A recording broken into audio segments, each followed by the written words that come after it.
Welcome to my Feltboard Garage! Today we're going to learn how our heavy truck friends and zippy cars actually work.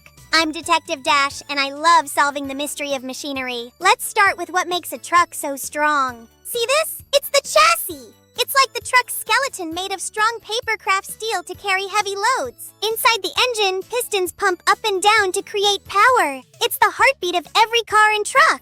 Big wheels need lots of torque to start rolling. Once they move, they can carry almost anything across the galaxy. Lesson complete! Now you know the secrets of the garage. Keep exploring, and I'll see you for our next mechanical mystery.